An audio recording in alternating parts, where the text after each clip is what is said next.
to Include podcast, where we talk about stories, experiences, conversation that inspires, empower, and connect people from different walks of life. I am Das Gomez, and I will be your host for today's episode. Before we officially start today's episode, let me do on a first quick recap of our previous episode here on Talk to Include. Actually, last week we had a wonderful conversation together with Miss Kiana Lopez. We learned a lot of things regarding with inclusion, how she became a part of the Hands in Inclusion Philippines, her journey in working with this kind of organization that helps and promotes uh, the needs of other our fellow people. And on the other hand of that, uh, we are excited to have a meaningful conversation about disability rights and inclusion where people who are helping create positive change in our community. So before we start, I would like to introduce our special guest. Our first guest or our guest for today's podcast is continues to create inclusive space not only for individuals with autism but also their families.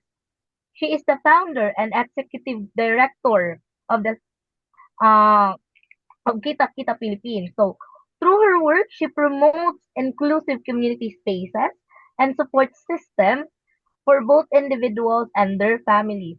Miss Uni is a 2024 Fellow of the Community Engagement Exchange Program supported by the U.S. Department of State. So now let's all welcome Miss Eunice Jean Patron. So let's give her a warm of applause. Hello po. Good day to everyone. Hi, Miss Eunice. So how, Hello how was po. your headspace for today? Okay naman, I was able to rest. So it's Oh, nice. and thank you so much for giving us the opportunity to be our host for this episode 3 in this podcast. Thank you So, so much as well. Mm-mm.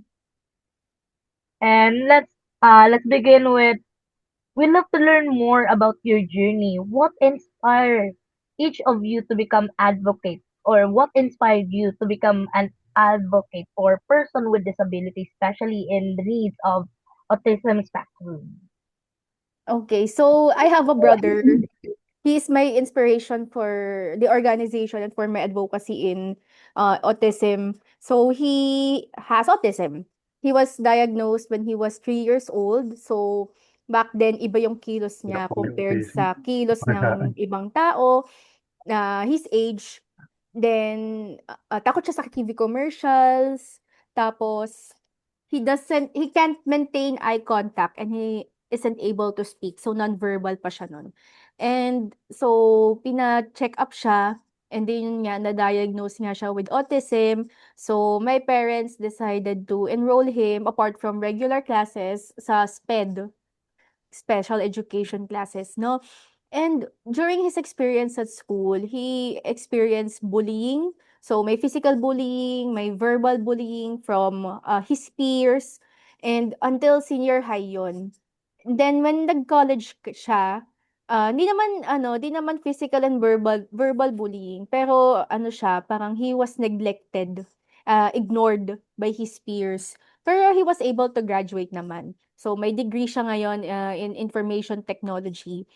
And he wanted to apply to a job kung saan mai-a-apply niya yung skills niya, 'no? Kasi, usually 'di ba ang ibinibigay na skills sa mga PWD is yung mga labor jobs. So siya, ang gusto niya yung mai-apply niya yung natutunan niya sa degree niya.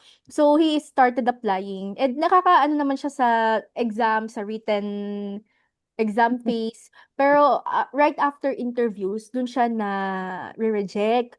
So, iniisip ko, ano ba yun, dahil ba nakita nila na nagma-manifest yung characteristics niya? So, our family, specifically my mother, she tried finding a way to ano, to give him a job.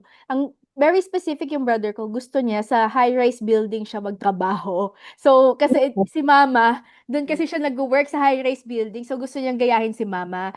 So, si mama, ang ginawa niya, trinay niya na ipasok si brother sa ano, sa office niya. And ayun, natupad naman yung kahilingan ng kapatid ko. Ngayon, he is an IT staff doon niya sa office ni mama. So, yung experience niya, it ano, I know that it is not an isolated case.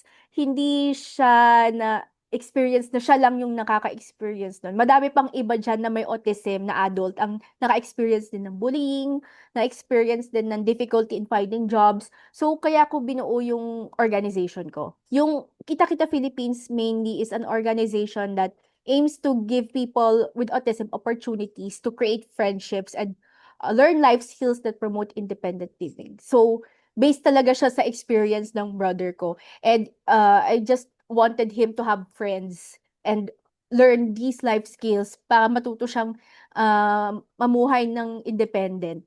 So, siya ang inspirasyon ko.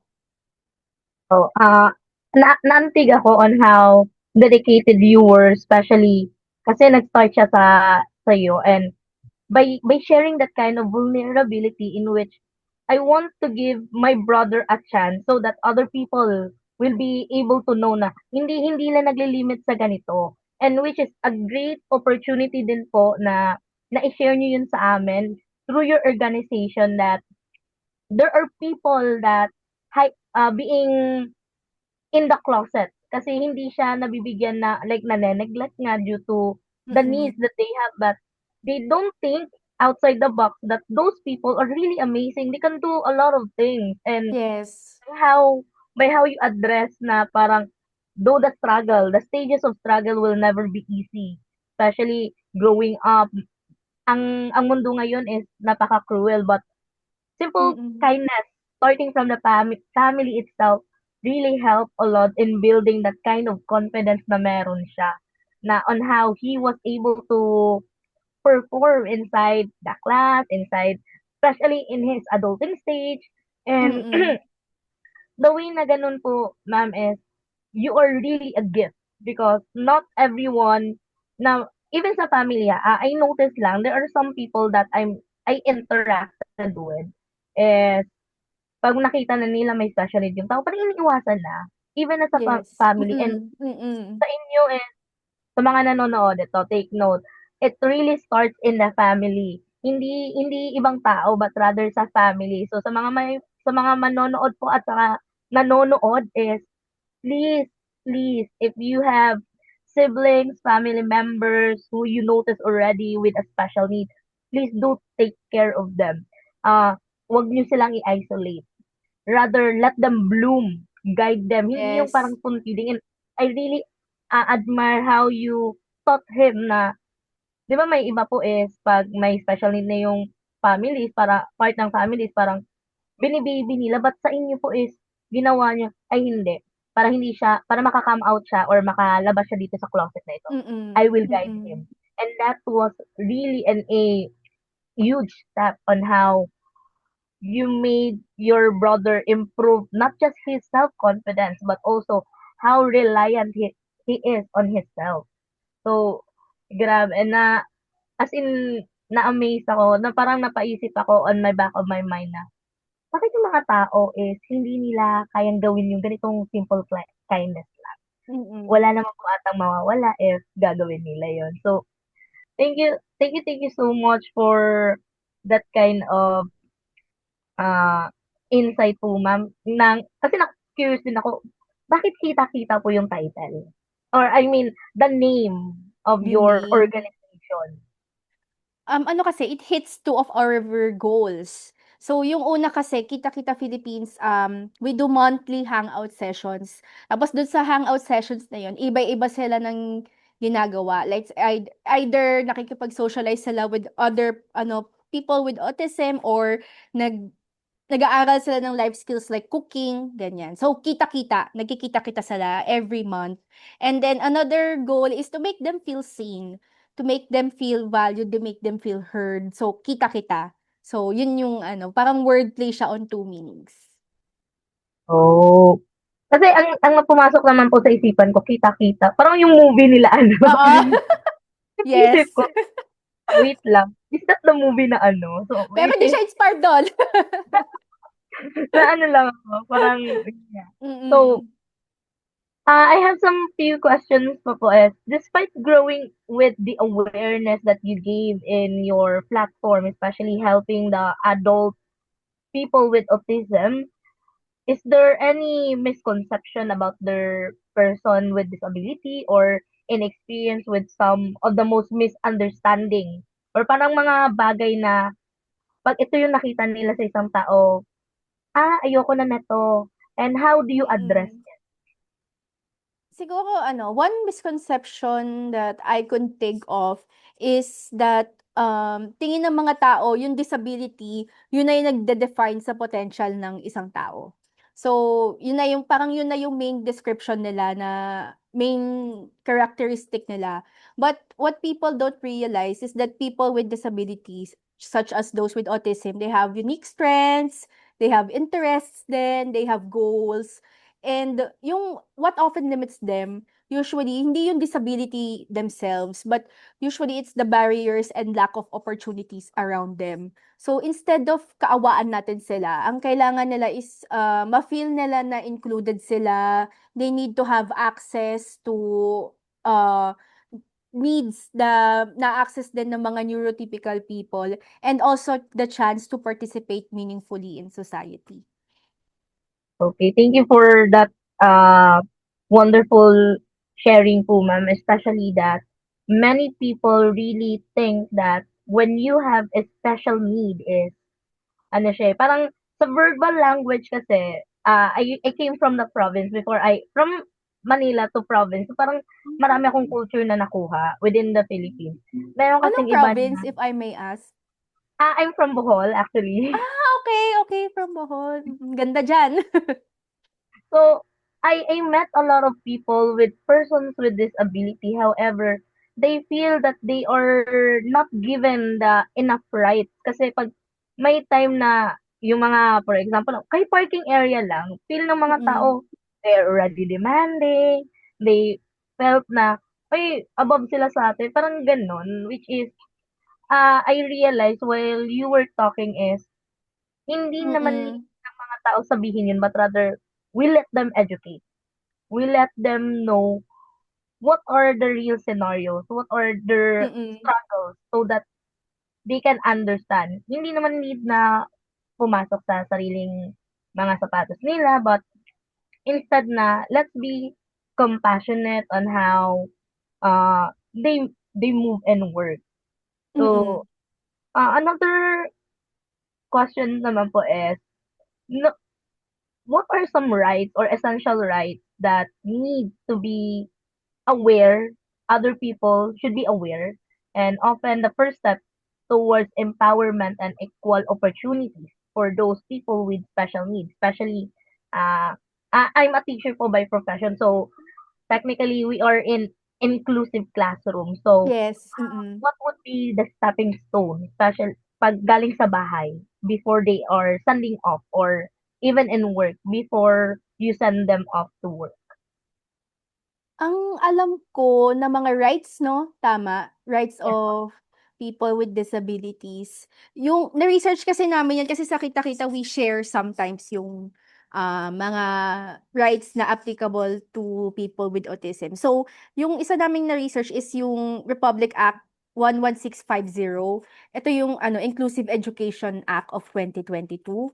I don't know if you are also familiar with that 'no? So, that law enables learners with disabilities to attain free public general education. So, ensuring that their needs are met and supported with the right education plan and programs through their respective schools. So, ang nakita namin is yung ilang mga eskwelahan, so nagkaroon sila ng Inclusive Learning Resource Center. Like for example, dun sa Valenzuela, na meron dong mga 14 rooms to accommodate programs and services for special education programs and different medical services no for students. Like meron silang occupational therapy room, physical therapy room, assessment room, resource room, conference area, computer laboratory, simulation area.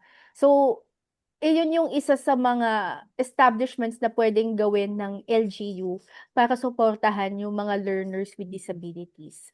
And siyempre apart from, students with disabilities, meron ding ano, rights, laws for those na nagtatrabaho, for the adults. So meron tayong, Magna Carta for Disabled Persons, yung Republic Act number 7277. So meron silang clause dun on employment Employment. na no disabled persons shall be denied access to opportunities for suitable employment. So they should also be subject to the same terms and conditions of employment and same compensation, privilege, benefits, and incentives or allowances na nare-receive din ng mga able-bodied person. Tas meron din dun clause na barrier-free environment na um, the state shall ensure the attainment of a barrier-free environment that will enable disabled persons to have access in public and private buildings and establishments. Yun yung isa sa mga dalawa sa mga laws na nakikita namin for persons with disability. So not necessarily for autism exactly kasi yung mga laws, yung mga bills for autism ay hindi pa siya nagagawang law. Like yung for example, yung recent na news na sinulong ni Risa Hontiveros ay hindi pa kasi siya law, like bill pa lang siya. Pero when it comes to laws, yun yung dalawang na-mention ko yung currently na nag-e-exist dito sa Philippines. Oh, I know about the yung sa inclusive education, which is as a part of being a teacher. This was really a challenge for those sa mga makikinig po ng mga teacher like me. This is really a challenge if you're a kind of teacher who only stick with a narrow eyesight na meron kasing ibang mga teacher. I'm not generalizing, but Mm. there are some teachers na who only focuses with those regular students. Because Yes, in the yes.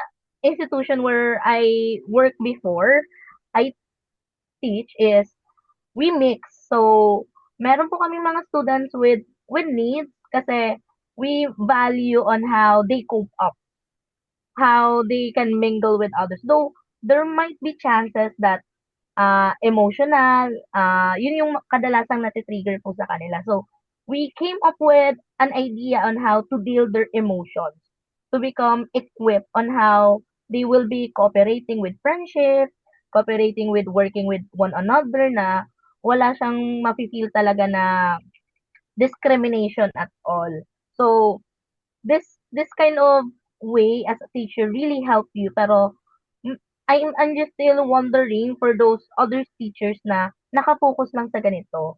Yun yung need nila maging aware na inside the classroom with 30 students, not all of them are having different needs na Mm, need to be addressed. However, there are some instances inside the classroom that the teacher only focuses on this matter alone. Kasi mm. yun nga din, if may may ibang parents din naman na nahihiyang i-admit. So, regarding to admitting po, what would be your advice for those parents na ano, they are really afraid of sharing na or opening or disclosing na my child is having this one, then how will they be able to know their rights? Ano yan, I feel like normal lang naman yan na maramdaman ng mga parents kasi hindi madaling magpalaki ng anak na may disability. And siyempre malulula yan sila tapos maaaring in a state of shock gano'n na bakit may gan'tong baka sisisihin pa nila yung sarili nila na bakit may gan'to yung anak ko. Yung anak ko. Dun nanggagaling yung ano, yung pagiging mahiyain nila sa pag-open tungkol sa pinagdadaanan ng kanilang pamilya. Pero kaya very important na magkaroon ng support group ang mga parents din na, for example, uso na yun online, yung mga Facebook groups kung saan nagsha-sharean yung mga parents ng kanilang experience. Ano, very important na ma-feel ng family na hindi sila nag-iisa, na hindi sila lang yung nakaka-experience ng ganong challenges, na madami madami kayo, hindi lang ikaw mag-iisa, and etong mga taong 'to, for sure na-feel din nila yun, na sila lang din. Pero yun nga, thanks to, social media and sana physical spaces din wherein, parents get to meet, na makapag-share sila ng experiences, makapagtulungan sila on uplifting their child. And for sure naman, magsha-share-sharean lang din sila ng tips, ganyan, and kung if may narinig silang programs or services na ibinibigay for children with disabilities, masha-share din nila yun sa kani-kanilang circle, eh. So, through having support groups like that, yun, maa-uplift nila yung sarili nila, and makakapag-share sila ng mga things that would benefit their child. So yun, just don't don't be afraid to open your circle, no? Madaming parents diyan ang makakatulong din sa inyo. Kaya yung ano din, yung Kita-Kita Philippines, apart from sessions for those people with autism, meron din kaming sessions for the parents themselves. So simultaneous siyang nangyayari. Nagkakaroon ng session yung participants and nagkakaroon din ng session yung parents, kasi we believe na important na na magkaroon ng support group din yung parents, para sila-sila lang din naman kasi yung nagtutulungan. So, yun lang. Maging open lang to other people. So, thank you for that kasi parang your organization or the movement that you have really give an impact for those people who are not aware of their rights. Especially na, kasi pag sinabi natin ang tao may special needs, we tend to hide. Yun yung Mm. number one nilang solusyon na, ay, hala, paglabas ng, ay, hindi naman agad siya nakikita, do parang in a span of childhood days, dun siya napapansin. So the parents think that it's really better to isolate the child. However, doon na pumapasok yung the parent didn't know what are the rights that that kind of child needs. And that kind of child was already been protected with. And Mm. kaya napakaganda po talaga na nagsisimula sa family, sa inyo pa lang, Mm. especially sa mga parents out there. If you notice that your child is already having different kinds of symptoms, better to consult na agad talaga. Wag kayong mahiya because actually point of view ko siya is I don't think people as ano persons with disability as neglected people, but they are skillful people, they are amazing people, they are gifted. Yun yung pinaka madi-describe ko sa kanila is they are really a gifted person na may mga bagay na kayang nilang gawin even there are hindrance. So, Miss Eunice, I would like to ask, could you share a memorable experience or success story that showed you positive impact of inclusion and accessibility? Siguro ayun na yung experience ko with Kita-Kita Philippines, with the participants themselves and the parents and the feedback that we receiving since our establishment. So, dito kasi sa Philippines, yung programs for autism, for individuals with autism, are usually for children. And pagdating sa adult stage nila, ano na yung support na makukuha nila? And wala pa akong nakikitang gano'n. Parang kung meron man, more than on the families, on the parents, which is important, pero asan yung mismong support for the adults na may autism? So kaya din namin ginawa yung Kita-Kita Philippines to to help solve that problem. And yun yung feedback na nakukuha namin from our parent participants. And yun nga, sila din na they are looking forward to the Kita-Kita sessions every month kasi iba-iba kami ng ginagawa, and they learn something new.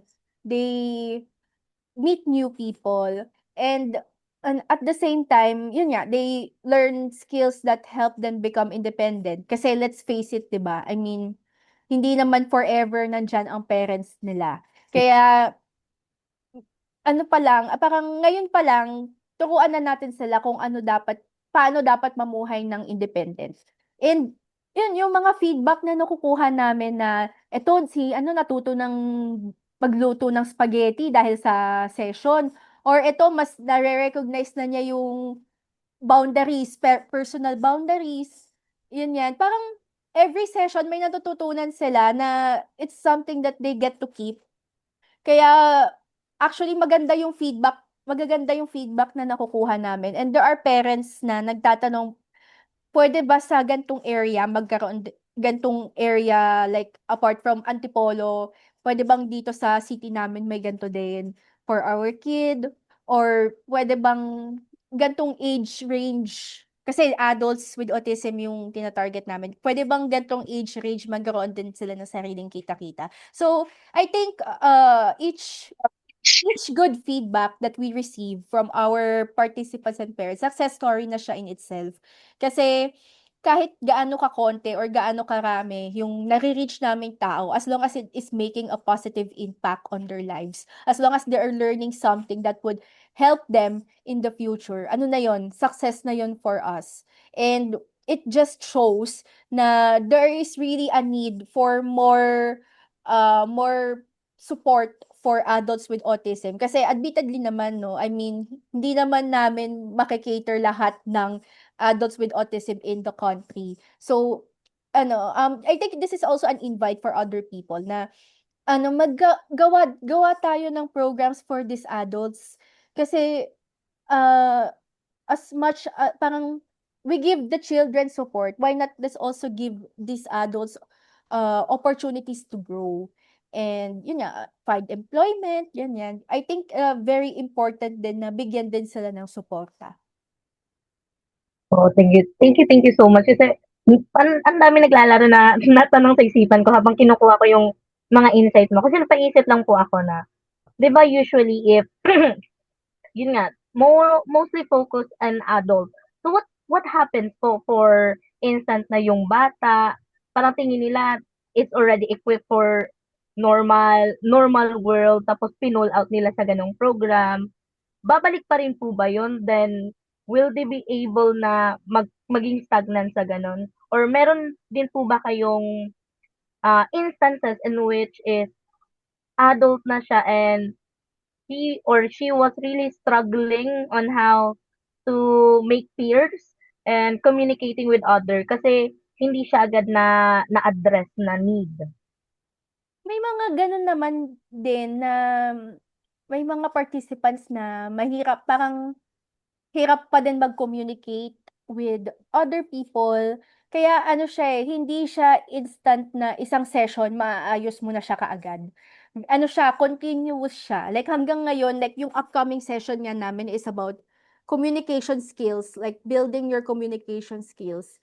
Kahit na it's been our 14th session, gano'n pa rin yung tinatakal namin. Kasi it's not something that you can solve with one session only eh. And ano naman yun, natututunan at natututunan naman yun as long as there are people supporting the adult. Oh, thank you po. I understand how important it is that people should be really aware and those people with disability or person with disability should be aware of their rights kasi ang nangyayari na 'to, minsan kasi sila yung target of bullying. So, Yes, if they were really bullied and no one stand up for them, parang ang result would be nothing.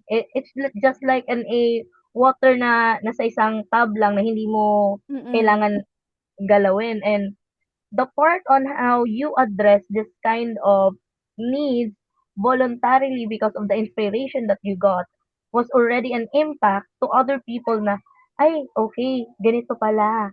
Ganito pala yung need kong i-address sa anak ko or sa kapatid ko so that they can feel that they are valid, they are equal to us na they are not above, they are not below, but they are equal to whatever we have. And that kind of story is such a wonderful story, and it's a great reminder that when people are given support, opportunities, they can thrive and achieve so much in life. Kasi hindi naman siya agad nagsisimula sa sarili mo eh. Though there are Mm. times that sa side po ba ng kapatid niyo, Miss Eunice, is umabot ba sa punto niya na even if he has a lot of support system, nagda-doubt pa rin po ba siya sa sarili niya? Malakas loob ng kapatid ko, eh. Ano Ayun. yun? Oo, ano yun? 'Di ba noon non-verbal siya? Ngayon Mm. di mo na mapapatahimik yun sa sobrang daldal niya. Ano siya, eh, mas confident pa siya compared to me. Pero minsan sumusobra na sa confidence na kailangan mo ng, hmm, tama muna. Parang ano ka muna, stop ka muna diyan, ganyan. Parang kailangan mo ng i ipreno. Pero yun yung that's what made me realize na talagang iba-iba ang strengths nila. Kasi ano, eh, parang yun nga, confident siya and that's anong tawag dito, parang iba-iba talaga yung strengths nila na given with the right amount of support na talagang mailalabas mo yung strength na yan sa kanila, eh. So, ayun, my brother still has like to work on a lot of things pa. Like, yun nga, kailangan niyang pumreno, kailangan muna niyang tumigil. Ano ba yung right amount of confidence that you should have? When do you need to learn how to stop? Kailan mo kailangan tumigil? Parang, hindi pwedeng laging ikaw yung susunod yun. Kailangan pa niyang matutunan yun, no? Pero I feel like, since his childhood days, ang laki na nung pinagbago niya. Parang now that I'm reflecting on it, yung growth niya, ang laki ng growth niya. Pero, yun nga, madami pa siyang kailangan matutunan, pero ang laki ng growth niya. And nakaka-proud. So, person as we are naman po kasi regardless naman sa may special needs or wala is we keep on growing. That's a good Yes. thing. Mm. And Mm. growth comes especially with you have people who support you, people who corrected you, people who guide you throughout na, wait lang, sumasobra ka na, ganito, ganyan, Mm. sumasobra ka na, let's, uh, lay low for a bit because we don't know what would happen. So, it's really good, especially for those who are listening to this podcast. It's okay if you feel that there are times in your life that you don't have the confidence, but as long as there is one person who believes in you, that's the time for you to earn that kind of confidence, self-esteem, and self-reliance on yourself. Kasi naniwala nga sila sa'yo. So technically, Mm. mas paniwalaan mo yung sarili mo, and that kind of opportunity is really rare, especially in a community wherein even your own family may pasensya na lang po pero there are family talaga na parang they really degrade the I Yes, don't that's know true. if tama ba yung term ko, but there are family who degrade their siblings or family members who have special needs. I have a cousin also, adult cousin na actually tito ko na siya, who suffers from autism. So parang ginagawa nila is nilalaro na lang nila, Ilang which is taon parang na? actually ano na siya, nasa 40s na siya. Okay, okay. Mm. So he wasn't able to finish college pero nag-high school siya. So parang ang ang naging trauma niya kasi is palagi siyang nilalaro, inaasar. So, 'pag Oo. nasa bahay ako nila tita, dun lang siya nag-o-open ng minsan hindi ko siya maintindihan kasi wait lang, parang hindi ko ma-process kung yun nga po yung pagpreno, hindi ko Oo, ma-process kung ano oo. yung sasabihin nila. Then may baka mamaya slightest as in, for those people who are listening, slightest word can really affect them. Kahit simpleng bagay lang yan, puwede yan maka-trigger. And in that way, dapat alam din ng mga taong nagsasalita kung ano yung need mong ibigay at saka yung magre-receive, dapat alam din nila yung right nila na, "Wait lang, ito yung right ko na dapat nandito muna ako na level. May mga ganong leveling, and it's really amazing to see this kind of organization that you have that promote and help those adult people with autism spectrum. Kasi pag adult na, parang ang tingin ng ibang tao, pabayaan na yan. Mm. May mga ganong mindset kasi dito sila masyado nagfo-focus sa bata, and it made me realize that regardless pala siya sa age.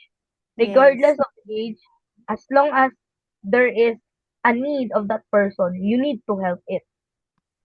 Is there any instances po ba sa pumunta sa inyo na participant, ma'am, na they know their rights, they know that this person has this ability or special needs, especially in autism, tapos they don't know how to address it. Like parang tinapon na lang ba sa inyo? May ganun bang scenario, and how did you deal with it?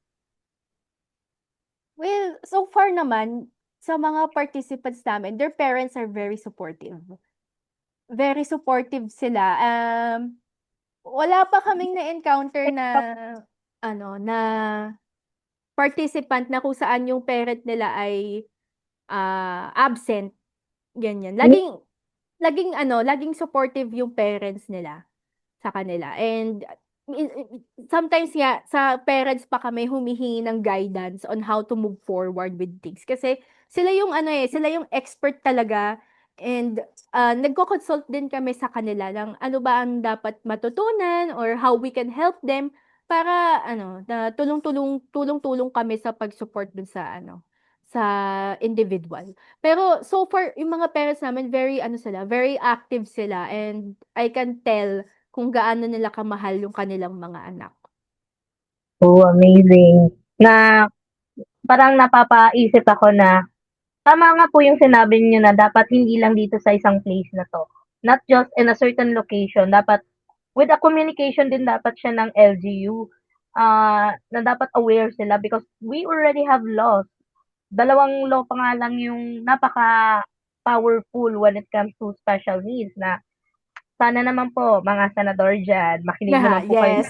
sa dalangin namin. Hindi lang naman po siya sa mga normal ay sa mga regular person nag-a-apply, but also for those people with special needs or people with disabilities, need din naman nila to be protected. Because there was a scenario, I was around Manila. I'm not sure kung adult na ba siya. Parang I think kasi mas matangkad siya sa akin. So Mm. I was really hesitant that time to help kasi hindi ko naman din alam kung paano ko siya tulungan. So Mm. I just reach out kasi parang siyang binabato.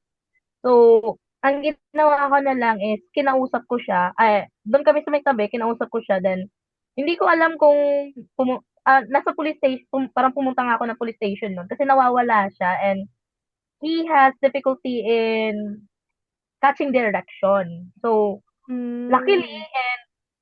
yun nga lang yung sad part no'n is yung parang parents niya is pinabayaan, intended na pinabayaan. So, I was really in pain na wala akong magawa that time, Oo. and knowing this kind, though nakakausap mo siya ng maayos, the difficulty of him lang talaga is he was overwhelmed with the crowd kasi Manila yun. So parang Yes. Manila Noisy. Mm.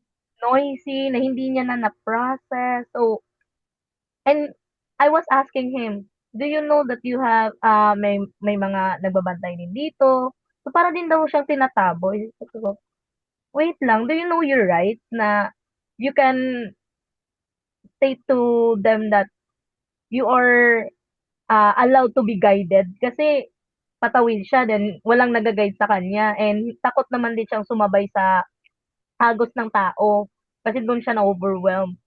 Then yun nga lang, sadly talaga is maraming mga tao ang aware kung ano ang rights ng isang PWD or special needs, but people really tend to neglect it. Yes. And neglecting it is really the biggest mistake. Mistake talaga ang masasabi ko kasi dun na nagiging separation, eh. Dun na nagkakaroon ng separation.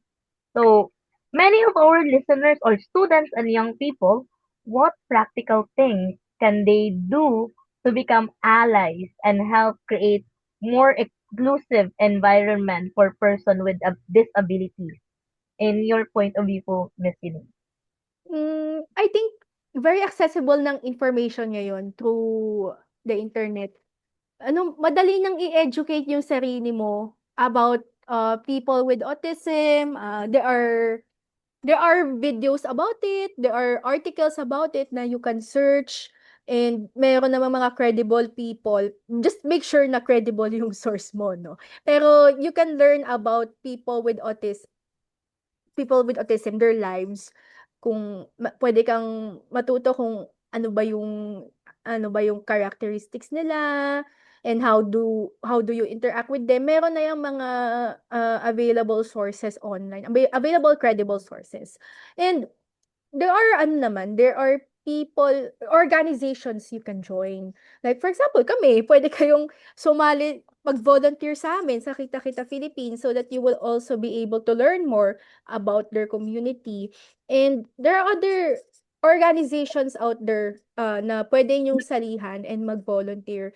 Ayun din, I think it's good to volunteer, whether here with Kita Kita Philippines or with other organizations, kasi mas doon mo makikilala yung mga tao na involved sa advocacy.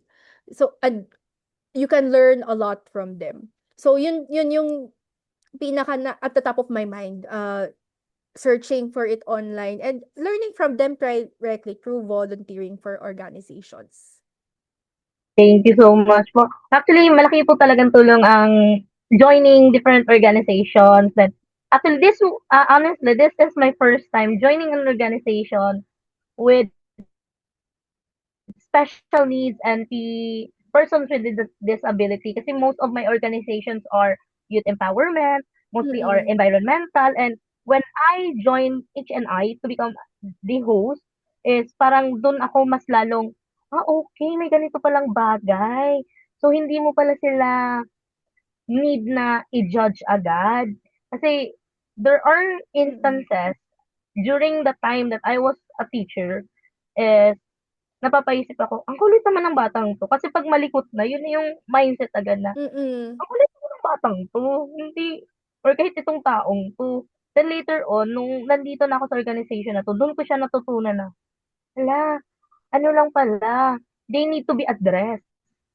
They need to be taken care of. Hindi ka dapat mairita agad sa kanila kasi you are not in their position. Kung ikaw as a person nahihirapan na, what more kung sila pa. And this, especially itong Kita Kita Philippines, I learned a lot from your sharing, Miss Eunice, na how they really address and help. Especially, na-caught niya talaga yung attention ko na, hala, pati rin pala adults na with autism is need to be taken care of. Kasi ang nasa back of my mind ko is, hindi, elementary lang naman yan. Tapos pag laki na, bahala na. Parang ganun siya. And I was also educated on how you presented and share those kind of insights. And those simple, meaningful actions for inclusion often begins with everyday choices po talaga. Being respectful, listening, and making sure everyone feels welcome. Especially nowadays that people struggles with different kinds of challenges. So those uh people who are now listening, if you want to learn more about people with disabilities, autism spectrum, I highly suggest that you should volunteer, especially in Kita Kita Philippines. So, Miss Eunice, what are the process when someone would like to volunteer in your organization? We accept volunteers on a rolling basis. Like, hindi naman kami nag-o-open per batch, ganyan. Laging open lang naman yung volunteer form namin. So, sa Facebook page namin, if you search Kita Kita Philippines, isa yun sa mga nakapin na post namin, yung volunteer form. And then, just answer it, and then we will reach out to you. So, 'pag nag-volunteer po ba is even if walang knowledge with the disability rights, are they still welcome or Yes, binibigyan niyo pa kasi rin po sila ng learning? we conduct autism sensitivity trainings for our new volunteers. So it would give them a glimpse on autism and mas maging aware sila kung ano ito, kung how do you handle, interacting with them, ganyan. So, may gano'ng training naman. Ito na po, regarding with the interaction, is there any scenario in which you have a volunteer na parang nag-snap out siya? And how did Wala you pa handle it? naman. Wala pa namang nagsa-snap out na volunteer. So far yung volunteers namin, they are kind. I mean, ano naman sila, very, hands-on. Talagang, anong tawag dito, talagang tinutulungan nila yung participants namin. Oh, yun yun yung maganda po talaga kasi meron kasing instances that there might be Mm. people who take advantage and napakasakit naman din po if Mm. you will just taking advantage. Especially, eto isang part siya ng ngayon ko lang siya naisipan is, the people with special needs also have card, 'di ba po ba? Na parang siyang PWD card in Yeah, which there mm. are people who are using it even if they are really regular. So, what what are your thoughts regarding to it po, Miss Eunice? Alin, sorry, hindi ko na-catch yung tanong. For those people na nagpapa-as if, kasi ito nakita ko 'to online. There was a content na God make me special and they were really acting like people with disability or with people with special needs. So, what are your thoughts regarding to it? Kasi Parang naging nagkukunwari na meron silang ano? opo, parang ginagawa siyang content. Yung parang, God make me special. Tapos, mag-a-acting sila na mga ganun, which is, I think it's really offensive. And people should Yes. be aware that they also have rights. They have rights to be respected. Hindi yung gagawin lang na content. So, what are your thoughts regarding to it po? Ako naman, mali kasi yung very act na yon na they are imitating the people with disabilities na parang minamock nila, yun yung nakaka-contribute sa discrimination that these people experience, eh. Nag-a-add ito sa problem na mas hindi sila naiintindihan ng tao kaya mas lalong hindi nagiging included yung talagang may ano, yung talagang may May disability. dis- Sobrang nakakaano naman yung ganyan, parang nakakainis naman na di man lang kayo nakonsensya na sobrang mali yung ginagawa niyo, na nagko-cause pa kayo ng dagdag na problema sa ibang tao, na kakarmahin niyang mga ganyan, karmahin niyang mga ganyan, Diyos ko. to TikTok before we start. So, parang nakita ko lang siya na gano'n na content then sa Mm, tamang-tama that we have the topic of persons with the right, so disability rights. So, 'di ba they are protected with it pero people use it against them. Kasi mm. may iba talagang tao na they think when you have that kind of right, invalidated na ang iba. Yun yung nagiging mindset ng ibang tao eh. For those people, again, I will be spreading it aloud. People with disability, having disability rights are not above you or not below you. This is a right that gives them the same amount of equality, same as you, as a regular person. Hindi sila yung ah, mga special lang. Especially, eto, I know pumupunta po kayo sa mall. Mm, Pag may pila sa CR, ilang beses ko na yan nakita na nagpapanggap na may special needs. oo. May iba tumatawa. Which is Hala, in the way of acting. So parang minsan napapaisip ako, alam ba nito ang disability rights ng isang tao? That they shouldn't be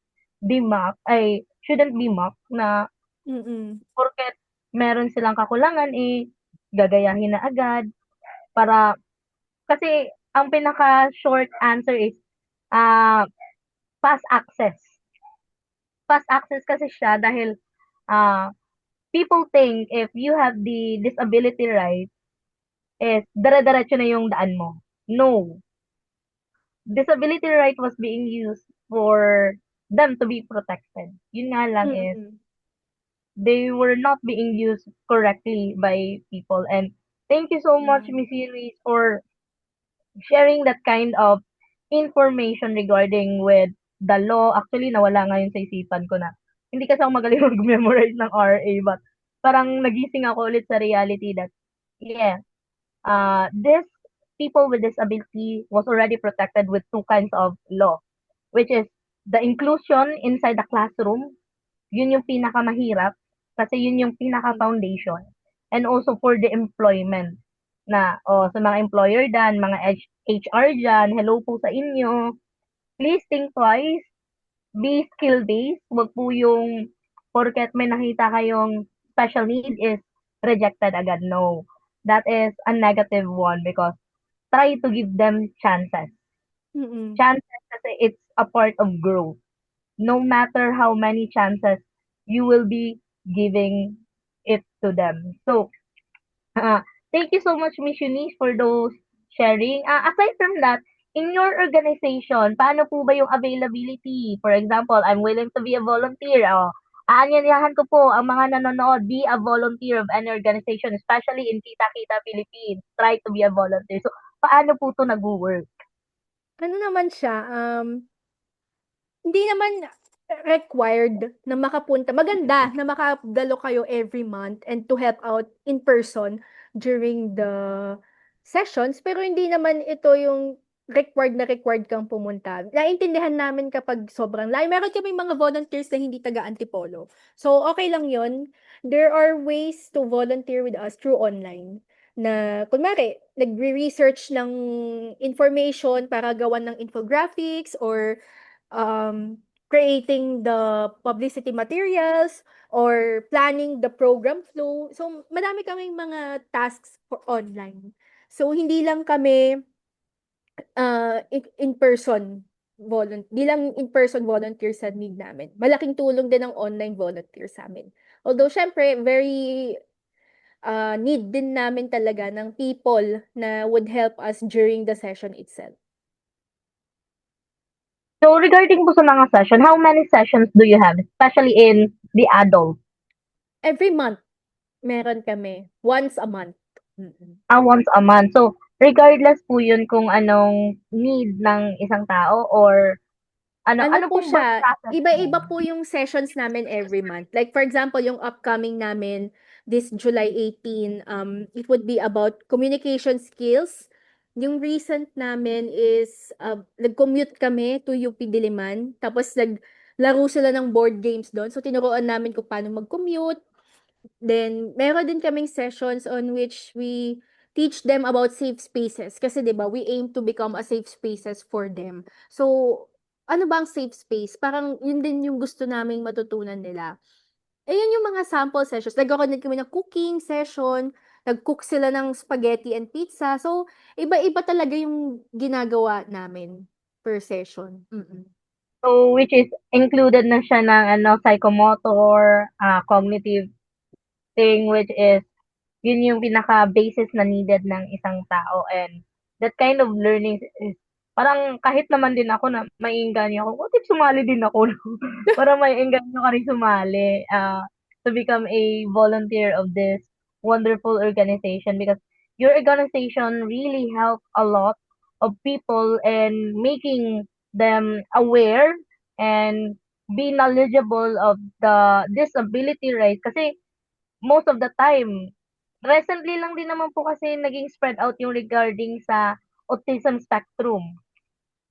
Um, ang verbal nga na tawag sa amin yan during sa when I was still a kid is special child. Then later on ko na siya nalaman when I was already in college na hindi pala siya dapat i-address as special child but rather special needs kasi it's a need that they need to be addressed. And that kind of platform that you have promoting and letting people know what are the disability rights of these amazing people helps a lot, a big impact na kahit ako ngayon na nag nakakausap mo po, nakikipagchikahan din sa inyo is natuto ako na okay, hindi ang disability rights ay hindi lang for those people na physically kulang.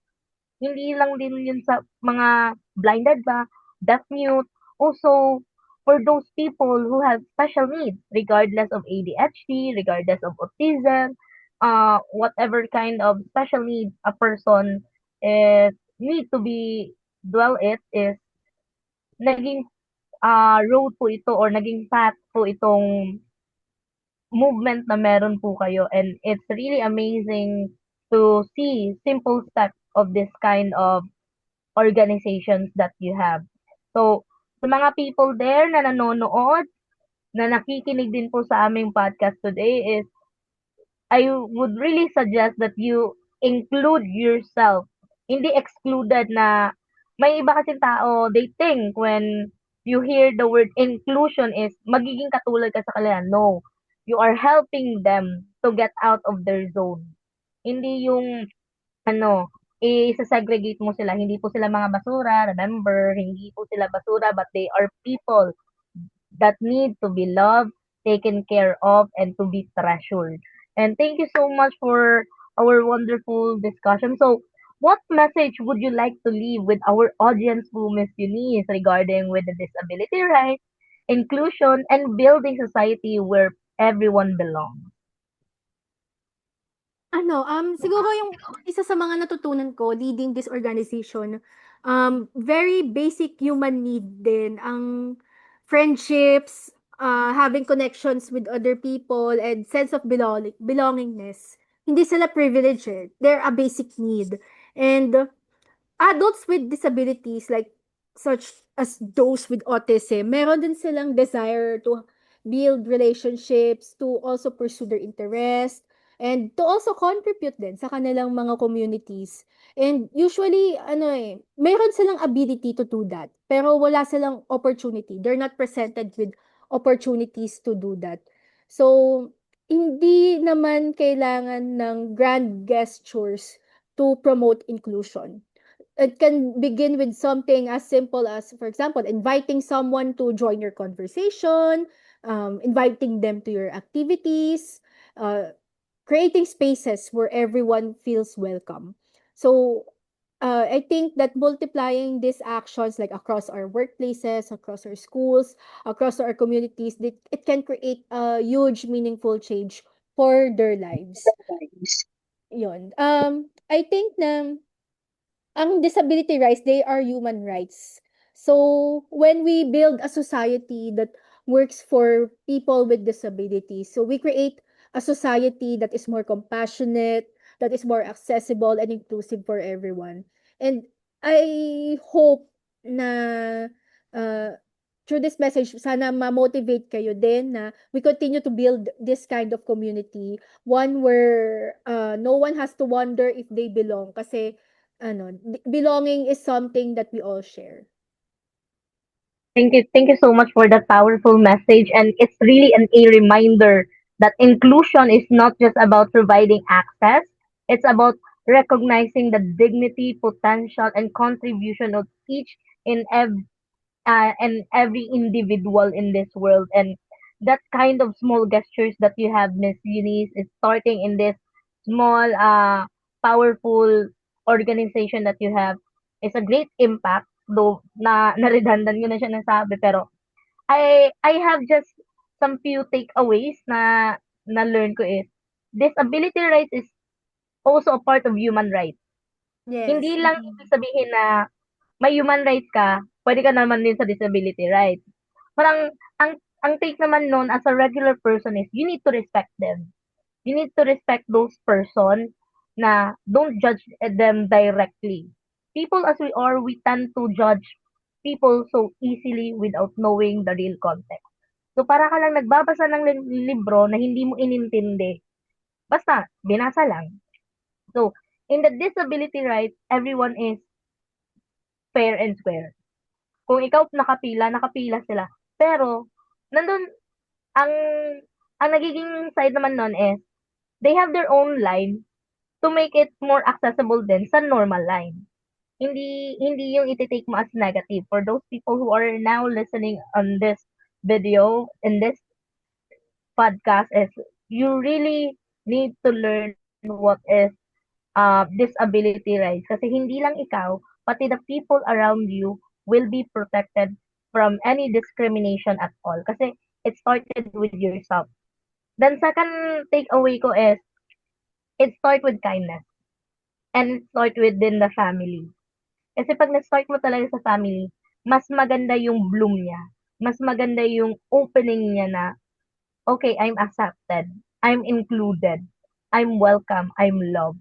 Na, so kung kaya to ibigay ng family ko, kaya ko rin siya ibigay sa ibang tao. Yun yung nakaka-amaze kasi it's your organization started with the inspiration of taking care of your brother. And that kind of uh, intention leads you na kung nakaya ko siyang gawin sa brother ko, why not I share it with others? And it's already a domino impact na marami ka na natutulungan and marami nang mas nagiging aware on how they should be addressed properly. And last but not the least is on how openly you should be as a person. Kasi if you're really a narrow-minded person, you will not understand ano nga ba ang disability rights. Kahit ilang beses mo siyang pakinggan, ano nga ba ang purpose na to? So, sige, magki-quiz tayo sa mga nanonood. Get one for sheet of paper kung ano yung mga RA kanina. Let's go, teacher. You need to be open-minded. Hindi lang yung straight na daanan yung titignan mo. Kasi kapag straight na daanan, hindi mo naman din alam kung malalim ba or mababaw yung daanan na yun eh. Kasi naka-straight ka lang and that kind of openness that you have in you will be also available to let them feel included. Kasi mas lalong lumalaki yung circle mo pag open ka. Na, okay, sige, ano ba need mo? Let's address it.